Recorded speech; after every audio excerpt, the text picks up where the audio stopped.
aí, meus queridos, tudo bem com vocês? Aqui quem tá falando é o Sens e hoje eu vim trazer mais um vídeo falando sobre Hexatome. Olha só quem diria.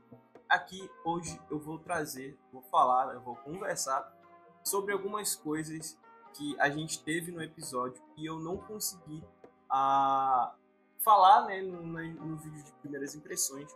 E uma das coisas que eu não falei muito, eu citei, mas eu não falei muito, foi o caso da nossa queridaça Ivete. A Ivete apareceu nesse episódio e aparentemente ela estava muito triste e muito cansada. E eu venho trazer algumas teorias ou algumas explicações do porquê a nossa querida Ivete possa realmente estar triste. Uma das teorias que eu fiz, mas logo de cara eu não gostei, foi do nosso querido Arthur estar desaparecido. Para quem não sabe, lá em Osni, lá em O Segredo na Ilha, na última cena ele aparece, na cena pós-créditos, se eu não me engano, e ele aparece e encontra o sino de Tenebres, um dos sinos de Tenebres, o de sangue e de morte, né? E ele aparentemente vai para uma outra dimensão.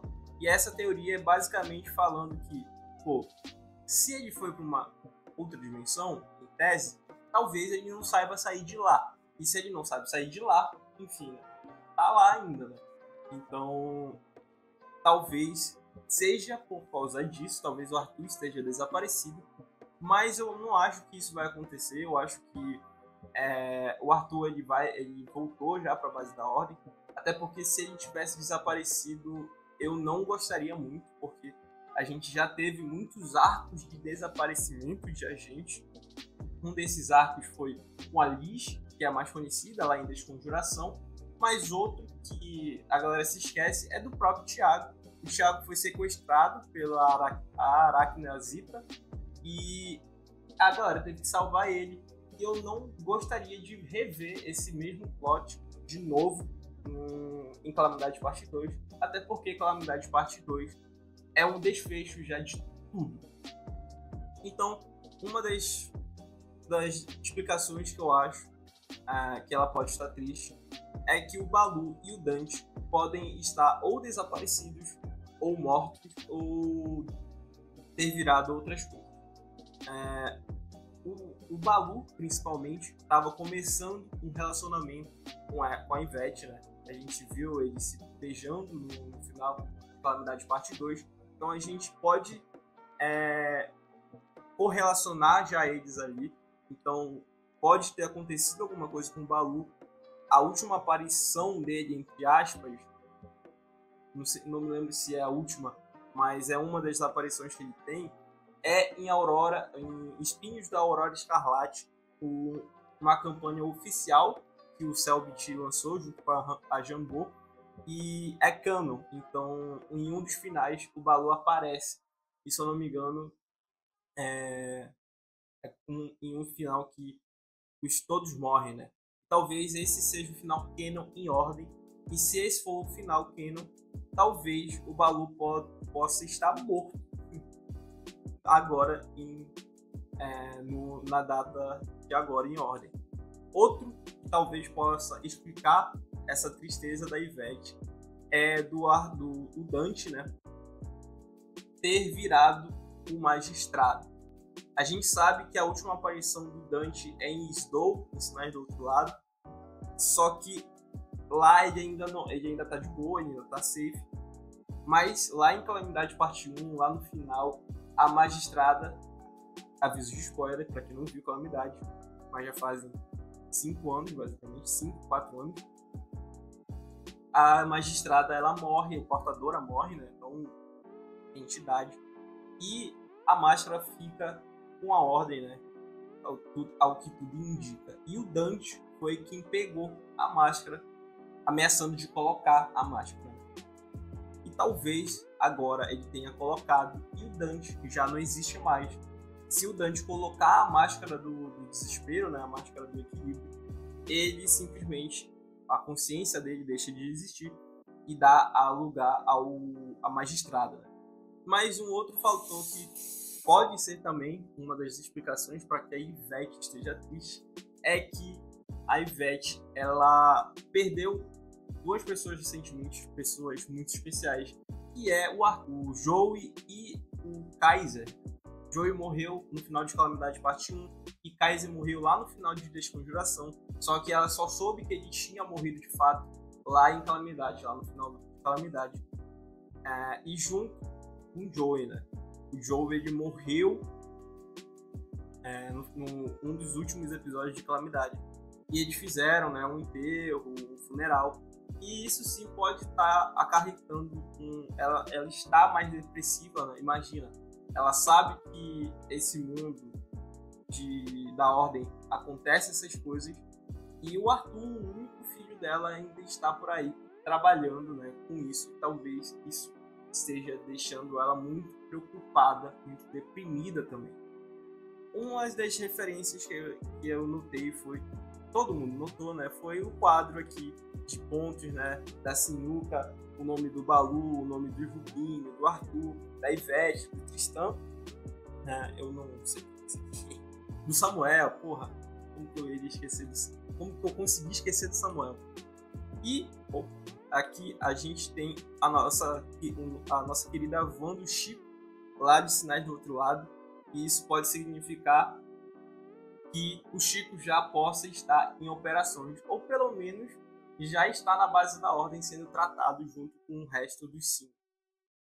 Lá, quando os personagens eles estão conversando com Jeremias, aparece um cartaz de desaparecido de um homem chamado Gaito Rocha.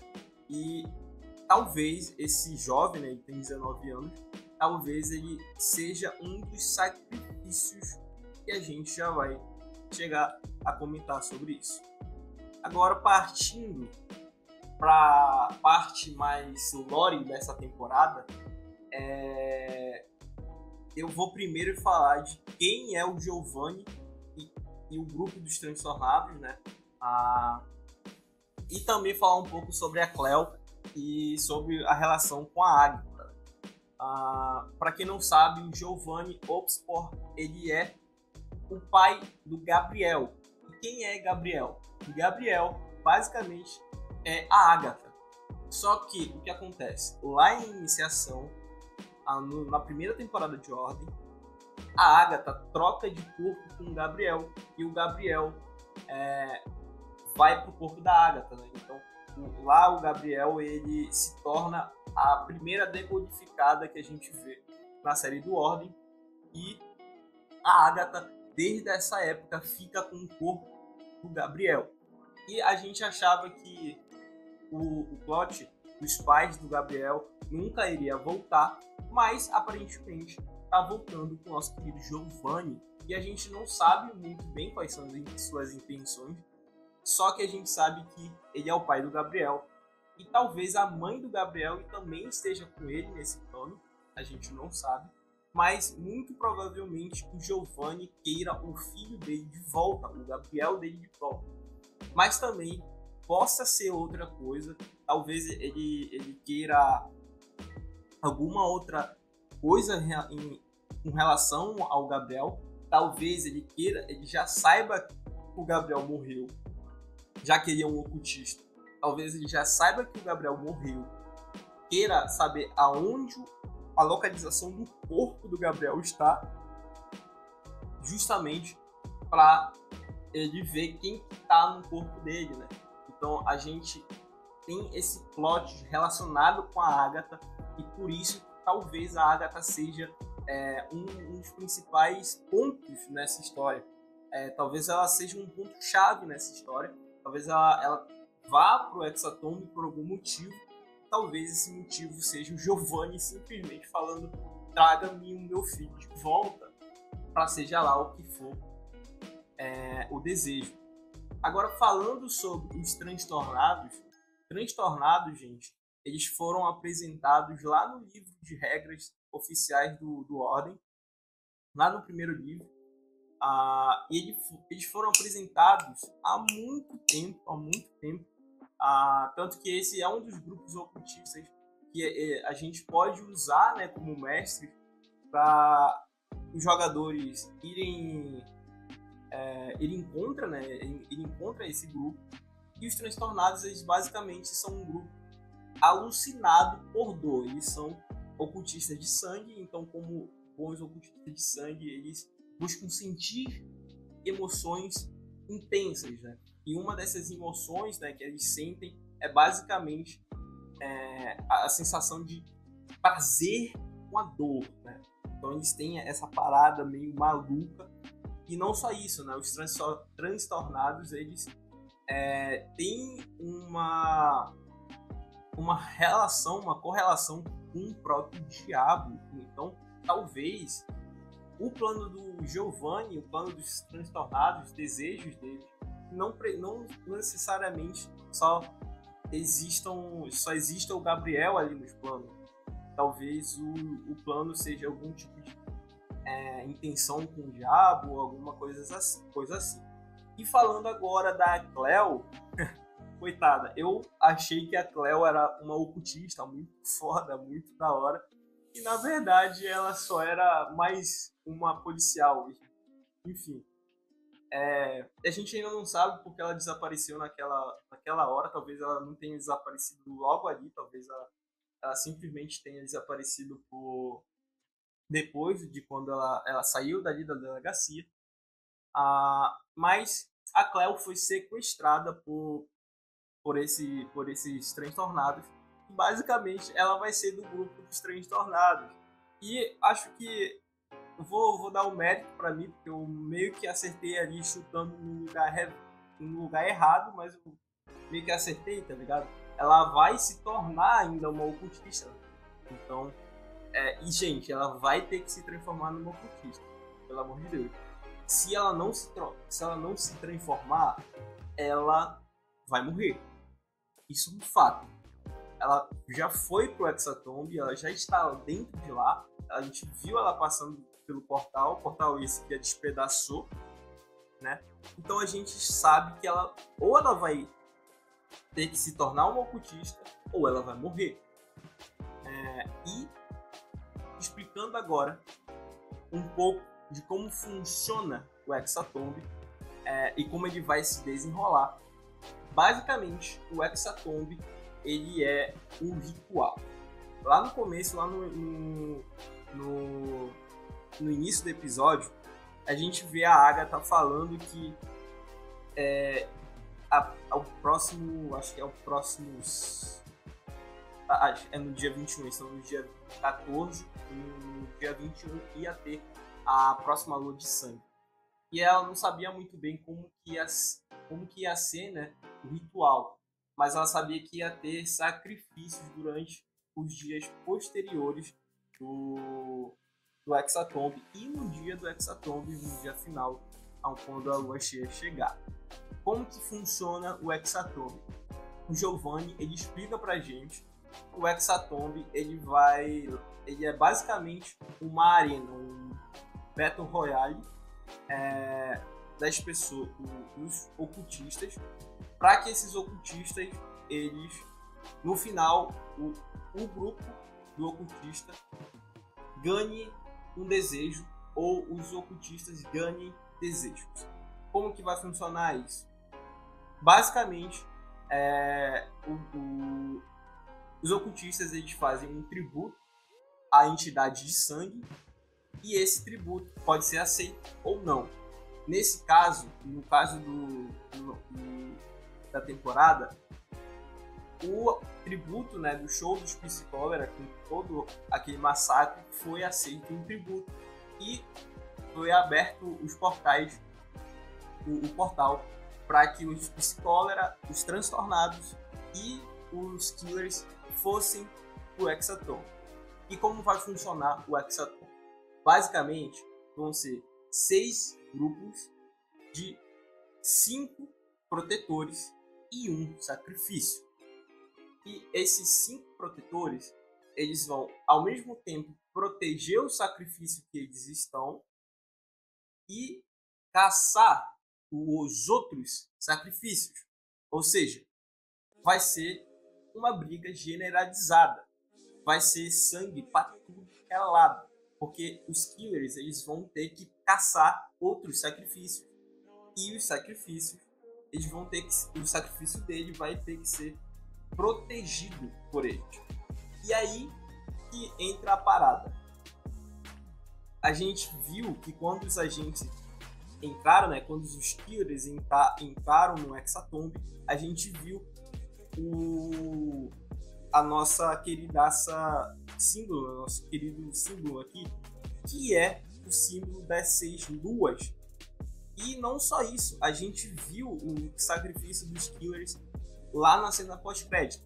Então, a gente sabe que o Bastet é um player confirmado. Então, é quase que 100% de certeza que esse personagem é o personagem do Bastet. Então, basicamente, o Hexatomb é isso. Os personagens, eles fizeram tributo para a entidade de sangue. A entidade de sangue e o Sino de Tenebrios aceitaram esse tributo. E os killers foram para a arena do Hexatomb. E lá na arena do Hexatomb terão eles e mais 5 grupos com 5 integrantes cada um, 5 protetores, 5 ocultistas e um sacrifício. E durante os 6 dias que aconteceu o Hexatomb, em cada dia vai acontecer um sacrifício. Vai ter que acontecer um sacrifício. Ou seja, no último dia, os killers vão ter que matar os sacrifícios dele. Ou seja, isso vai ser muito da hora de ver como que vai acontecer as relações pessoais dessas pessoas. Porque imagina, velho, tu vai passar 6 dias protegendo um maluco e esse maluco, tu vai ter que matar esse cara no último dia. No sangue frio, tá ligado? E a gente sabe que, por mais que os killers e os agentes, eles aparentemente estão ali se mesclando com a memória de um e a memória do outro, a gente sabe que os agentes, né, a gente sabe que eles ainda, em tese, são bons. Eles não querem fazer coisas por puro prazer, por puro ódio. Então, talvez isso venha, né, ser muito legal de ver, né, como que os caras vão reagir quando eles chegarem no último dia, se chegarem, né? Tem essa parada. Talvez eles não cheguem, né?